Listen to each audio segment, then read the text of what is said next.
Good morning and welcome to Success Academy with new interesting class. Exercise 8.4 দশম শ্রেণীর গণিতৰ exercise 8.4 ৰৰ 6 নম্বৰৰ সমাধান আগবঢ়াম আজি 6 নম্বৰত আমাৰ 5টা অংক আছে 5টাৰ সমাধানে লৈ আহিছো ইয়াত 5ৰ 1ত আছে কি 10 power 4 থিটা প্লাস 10 স্কয়ার থিটা সমান সমান দেখাব লাগে আমি sec স্কয়ার 4 থিটা মাইনাস sec স্কয়ার থিটা ইয়াত লেফট হ্যান্ড সাইডত লিখা হৈছে 10 power 4 থিটা প্লাস 10 স্কয়ার থিটা 10 power 4 থিটা ইয়াত চাওক আমি এনেকৈ লিখিব পাৰো 10 power 4 10 স্কয়াৰ থিটা ইনটু 10 স্কয়াৰ থিটা এই 2 আৰু 2 যোগ কৰিলে 4 হৈ যায় গতিকে 10 power 4 থিটাক লিখিছো 10 স্কয়ার থিটা ইনটু 10 স্কয়ার থিটা ইয়াৰ লগত প্লাস 10 স্কয়ার থিটা লিখি দিছো এতিয়া চাওক এই দুয়োটাতে 10 স্কয়ার থিটা আছে সেইকাৰণে দুয়োটাৰ পৰা 10 স্কয়াৰ থিটা কমন লৈছো 10 স্কয়াৰ থিটা এটা লৈ আহিছো আন এটা থাকি গল আৰু ইয়াত 10 স্কয়াৰ থিটাটো লৈ আহিছো কেৱল 1 থাকি গল 10 স্কয়াৰ থিটা লগত 1 পূৰণ কৰিলে 10 স্কয়াৰ থিটা হৈ যাব এতিয়া আমি কি কৰিছো 10 স্কয়াৰ থিটা প্লাস 1 ৰ ঠাইত লিখি দিছো sec স্কয়াৰ থিটা কাৰণ আমি জানো 1 প্লাস 10 স্কয়ার থিটা ইকুয়াল sec স্কয়ার থিটা হয় 10 স্কয়ার থিটা প্লাস 1 ইকুয়াল কি হ'ব sec স্কয়ার থিটা সেইকাৰণে 10 স্কয়াৰ থিটা প্লাস 1 ইকুয়াল sec স্কয়াৰ থিটা লিখি দিছো আৰু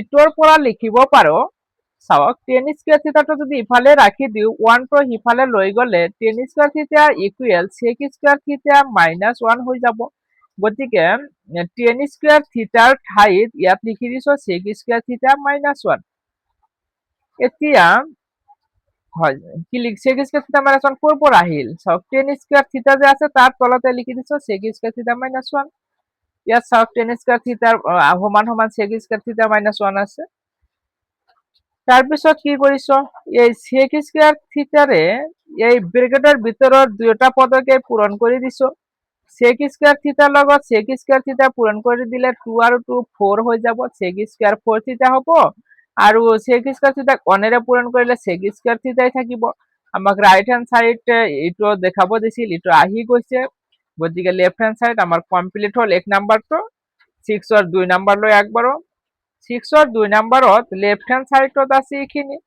ৰাইট হ্যান্ড সাইডত দেখাব লাগে এখিনি চাওক ৰাইট হ্যান্ড সাইডত আমাৰ sin থিটা আৰু cos থিটা দেখাব লাগে লেফট হ্যান্ড সাইডত আমাৰ tan আৰু cot আছে আমি বিশেষ একো চিন্তা কৰাৰ দৰকাৰ নাই আমি কি কৰিম এই tan আৰু cot ক sin cos ত লৈ যাম tan থিটা সমান সমান লিখি দিম sin by cos আৰু cot থিটা সমান সমান লিখি দিম cos by sin তাৰ পিছত আমি যোগ বিয়োগ পূৰণ হৰণ কৰিলে এটা আহি যাব চাওক ইয়াত tan থিটা আছে tan থিটা ঠাইত লিখি দিছো sin থিটা by cos থিটা আৰু cot থিটা আছে cot থিটা ঠাইত লিখি দিছো cos থিটা by sin থিটা বাকিখিনি একেই আছে এতিয়া ইখিনিৰ ওপৰত cos থিটাই ৰাখিছো আৰু ইটোৰ পৰা আমি এলসিয়াম কি লম ইখিনিৰ পৰা লসাগু cos থিটা আহিব তাৰ পিছত ওপৰত হ'ব কি 1 cos থিটা মাইনাস sin থিটা হ'ব তেনেকৈ ইখিনিৰ পৰা আমি আমাৰ sin থিটা এলসিয়াম আহিব আৰু 1 sin থিটা মাইনাস ওপৰত cos থিটাটো থাকি যাব এতিয়া আমাৰ চাওক এই cos থিটাটো ওপৰত যাব ওপৰত গৈ cos থিটা cos স্কয়াৰ থিটা হৈ যাব হয় এই cos থিটা আমাৰ এই cos থিটাটো ওপৰত গুচি যাব গুচি গৈ আমাৰ cos স্কয়াৰ থিটা কেনেকৈ হ'ব চাওক cos থিটাৰ লগত আমাৰ পূৰণ আছিল ইখিনি গতিকে ইখিনিক আমি যদি হয় cos থিটাৰ লগত ইখিনি আছিল আমাৰ হৰণ এতিয়া আমি যদি এটা পূৰণ কৰি দিও পূৰণ কৰি দিলে কি হৈ যাব cos থিটা বাই তলত এই cos থিটা মাইনাস sin থিটা হ'ব cos থিটা মাইনাস sin থিটা এতিয়া সব cos থিটা কি হৈ যাব cos স্কয়ার থিটা হৈ যাব আৰু তলত ইখিনি থাকি যাব cos থিটা মাইনাস sin থিটা হৈ যাব তেনেকৈ লিখিছো আমি ইমান চিন্তা কৰাৰ দৰকাৰ নাই এনেকুৱা যদি থাকে কি কৰি দিম এই তলৰটো ওপৰত এটা থাকিলে হেতৰ লগত পূৰণ কৰি দিব লাগিব cos থিটা cos স্কয়াৰ থিটা হৈ গৈছে আৰু তলত এটো থাকি গৈছে তেনেকৈ ইখিনিৰ পৰা লিখিব পাৰিম sin স্কয়াৰ থিটা বাই sin থিটা মাইনাস cos থিটা এতিয়া ইটো আৰু ইটোৰ পৰা আমি কি এলচিএম আগতে নলম, একে কৰি লম। চাওক ইয়াত cos থিটা মাইনাস sin থিটা আছে আৰু ইয়াত আছে sin থিটা মাইনাস cos থিটা। ইটোকো আমি ইটোৰ নিচিনা cos থিটা মাইনাস sin থিটা বনাই লম, বনাব পাৰো। যেতিয়া ইয়াৰ চিনটো ইয়াত এটা হয়, চিনটো উলটাই দিম, উলটাই মানে ইয়াত যেতিয়া মাইনাস দিম, ইয়াত মাইনাস চিন দিলে আমাৰ ইয়াত ওপৰত বা তলৰ চিনবোৰ আমি উলটাই দিব লাগিব। গতিকে আমাৰ ওপৰত এটাই আছে, ওপৰত যেহেতু দৰকাৰ নাই, তলৰটো চেঞ্জ কৰিব লাগে, সেইকাৰণে আমি ইয়াত এটা মাইনাস দি পেলাই এই দুটাৰ চিন উলটাই দিম। চাওক আমাৰ cos থিটাটো কি হৈ যাব প্লাস আৰু sin থিটাটো মাইনাস হৈ যাব। গতিকে cos থিটাটো আগত আনিছো, ইয়াত প্লাস হৈ আছে আৰু sin থিটাটো, গতিকে চাওক এইটো আৰু এইটো আমাৰ একে হৈ গল। এতিয়া ইটো দি পূৰণ কৰি চাওকচোন এইটো হয় নেকি, নিশ্চয় হ'ব। সাইন মাইনাস আৰু এইটো প্লাস কি হৈ যাব, আমাৰ মাইনাস হৈ যাব, মাইনাস cos থিটা হৈ যাব। এতিয়া মাইনাসেৰে এইটো পূৰণ কৰিলে আমাৰ কি হৈ যাব প্লাস sin থিটা।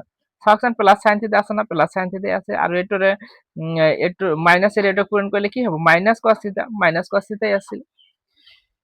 এতিয়া আমাৰ চাওক ইটো আৰু ইটো একেই হৈ গল, তলত দুয়োটাতে আমাৰ একেই হোৱাৰ আহি গল।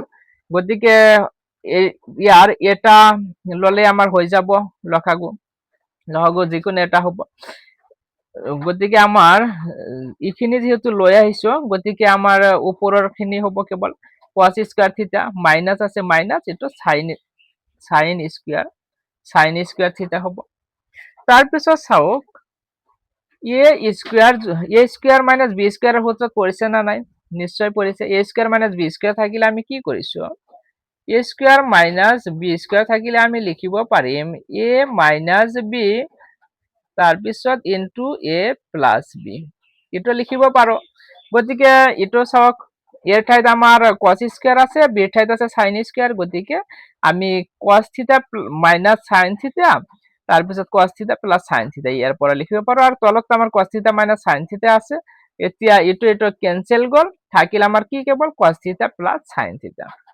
আমাৰ হিটোই দেখাব দিছে, চাওক লেফট হ্যান্ড সাইড, এটোৰ পৰা রাইট হ্যান্ড সাইডত কি আছে cos থিটা প্লাস sin থিটাই আছে। নেক্সট পেজ, নেক্সট পেজত চাওক ইয়াত কি পাইছো আমি sin থিটা প্লাস cos থিটা। আমাৰ ৰাইট হ্যান্ড সাইড হৈ গল, 2 নাম্বাৰ কমপ্লিট হল। এতিয়া 3 নাম্বাৰ লৈ আগবাঢ়ো। 3 নাম্বাৰত আমাৰ লেফট হ্যান্ড সাইডত দিছে √ওভার sec থিটা মাইনাস 1 বাই sec থিটা প্লাস 1 ইকুয়াল দেখাব লাগবে cosec থিটা মাইনাস cot থিটা। গতিকে আমি একো করার দরকার নাই, এনেকুৱা যদি থাকে আমাৰ লেফট হ্যান্ড সাইডত আমি কি কৰিম, হৰ পৰিমেয়কৰণ যে আমি কৰেছিল তেনেকুৱা কৰিম। হৰত যেটো আছে তাৰ উল্টাৰে পূৰণ কৰি দিম, যদি আমাৰ প্লাস কিবা আছে তেনেহলে আমি মাইনাসেৰে পূৰণ কৰি দিম, আৰু যদি মাইনাস কিবা থাকে প্লাসেৰে পূৰণ কৰি দিম। চাওক কৰিছো, sec থিটা প্লাস 1 আছিল, এইটোক আমি পূৰণ কৰি দিছো sec থিটা মাইনাস 1 ৰে। যেহেতু তলৰটক কৰিছো, গতিকে আমি ওপৰৰটকো কৰিব লাগিব। এতিয়া চাওক এটা সূত্ৰত পৰিছে a plus b into a minus b, a plus b into a minus b থাকিলে আমি লিখিব পাৰো a square minus b square. এর ঠাইত আছে sec থিটা, গতিকে sec স্কয়ার থিটা মাইনাস b, আমি b এর ঠাইত কি আছে 1 আছে, গতিকে 1 স্কয়ার। আৰু ইটো দুইবাৰ আছে, চাওক sec থিটা মাইনাস 1 আকৌ sec থিটা, সৰি এটা আমাৰ 1 এই হ'ব। sec থিটা মাইনাস 1 এৰে পূৰণ কৰিছো তলক, গতিকে ওপৰতো sec থিটা মাইনাস 1 এৰে পূৰণ কৰিব লাগিব। sec থিটা মাইনাস 1 কেইবাৰ আছে, দুইবাৰ পূৰণ আছে, গতিকে sec থিটা মাইনাস 1 এৰ ওপৰত আমি স্কয়াৰ দিব লাগিব। এটা √ওভাৰটো ওপৰতৰ লগত আছে, তলতৰ ওপৰতো আছে, গতিকে ওপৰৰ খিনিৰ ওপৰত আমি √ওভাৰ দি দিছো। এতিয়া স্কয়াৰ আৰু ৰুট কেনসেল গৈ থাকিল কেৱল sec থিটা মাইনাস 1। আৰু ইয়াত চাওক sec স্কয়ার থিটা মাইনাস 1 স্কয়ার মানে কি, sec স্কয়ার থিটা মাইনাস 1, sec স্কয়ার থিটা মাইনাস 1 মানে কি হয় আমাৰ tan স্কয়ার থিটা, আগতে লিখি দিলো, ঠিক আছে আকৌ লিখি দি আছো। আমাৰ সূত্ৰটো আছিল 1 প্লাস tan স্কয়াৰ থিটা ইকুয়াল sec স্কয়াৰ থিটা, ইকুয়াল sec স্কয়াৰ থিটা। তেনেহলে ইয়াৰ পৰা আমি কি লিখিব পাৰিম, tan থিটা tan স্কয়াৰ থিটা ইকুয়াল sec স্কয়াৰ থিটা, sec স্কয়াৰ থিটা মাইনাস 1 লিখিব পাৰিম, sec স্কয়াৰ থিটা মাইনাস 1। চাওকচোন আমাৰ ইয়াত পৰা যদি টেন স্কুৱেৰটো ৰাখি দিওঁ, টেন স্কুৱেৰ ৰাখি দিলে সোঁফালে চেক স্কুৱেৰ থিটা আছে, মাইনাছটো সোঁফালে গ'লে কি হ'ব -1, তেনেহ'লে চেক স্কুৱেৰ থিটা -1 মানে কি লিখিব পাৰিম টেন স্কুৱেৰ থিটা। সেইকাৰণে চেক স্কুৱেৰ থিটা -1ৰ ঠাইত লিখি দিছো টেন স্কুৱেৰ থিটা। এই স্কুৱেৰ আৰু ৰুট কেনচেল কৰি আমাৰ থাকিব কি কেৱল টেন থিটা। এতিয়া আমি কি লিখিব পাৰিম চেক থিটা বাই টেন থিটা -1/10 থিটা। চেক থিটা বাই টেন থিটা -1/10 থিটা। আৰু চেক থিটা বাই টেন থিটাৰ ঠাইত লিখি দিব পাৰিম কচেক থিটা। আৰু 1/10 থিটাৰ ঠাইত লিখি দিব পাৰিম আমি কট থিটা। এতিয়া এইখিনি চাই ল'ব পাৰে চেক থিটা বাই টেন থিটা ইকুৱেল কচেক থিটা কেনেকৈ লিখিছো। ডাইৰেক্টও লিখি দিব পাৰে, আৰু যদি আপোনালোকে ইয়াত এইখিনি সোমাইও দিব পাৰে বা চাইডত এনেকৈ লিখি দিব পাৰে। চাওক চেক থিটা মানে লিখিব পাৰিম 1/cos থিটা, আৰু টেন থিটা মানে লিখিব পাৰিম sin থিটা বাই cos থিটা। cos থিটা কেনচেল যাব, কেনচেল কৰি থাকিব আমাৰ কি cos থিটা কেনচেল গ'লে 1/sin থিটা থাকি যায়, 1/sin থিটা মানে আমাৰ cosec থিটা। গতিকে sec থিটা বাই tan থিটা ইকুৱেল ডাইৰেক্ট লিখিব দিব পাৰো cosec থিটা। আমাৰ 3 নম্বৰ কমপ্লিট। এতিয়া 4 নম্বৰলৈ একবাৰ। 4 নম্বৰ একদম সৰু। চাওক ইয়াত দিছে cot থিটা প্লাস tan থিটা ইকুৱেল sec থিটা ইনটু cosec থিটা। ইয়াত একো কৰিব নোৱাৰো, ডাইৰেক্ট আমি sin আৰু cos লৈ যাম। cot থিটা মানে লিখিব পাৰিম আমি কি cos থিটা বাই sin থিটা, আৰু cot থিটা মানে sin থিটা বাই cos থিটা। এতিয়া তলত আছে আমাৰ কি sin থিটা আৰু cos থিটা আছে, গতিকে আমাৰ এলচিয়াম ললে লসাগু ললে কি হ'ব sin থিটা ইনটু cos থিটা।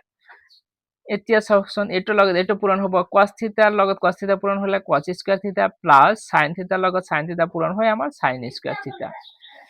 এটা মনত ৰাখিব যদি এলচিয়াম দুটা পদ থাকে আৰু দুটা পদৰ হৰ দুটা পূৰণ কৰে যদি আমি এলসিয়াম লম তেনেহলে এইটোৰ লগত এইটো পূৰণ, এইটোৰ লগত এইটো পূৰণ কৰি দিব। এতিয়া চাওকচোন cos স্কয়াৰ থিটা প্লাস sin স্কয়াৰ থিটাৰ মান কিমান হয় আমাৰ 1 হয়। চাওকচোন sin স্কয়াৰ থিটা প্লাস cos স্কয়াৰ থিটা ইকুৱেল কি 1, এনেকৈ লিখি দিব পাৰে আপোনালোকে, সাইডত লিখি দিলে ভাল হয়। এইখিনি আমি পালো। ইয়াৰ পৰা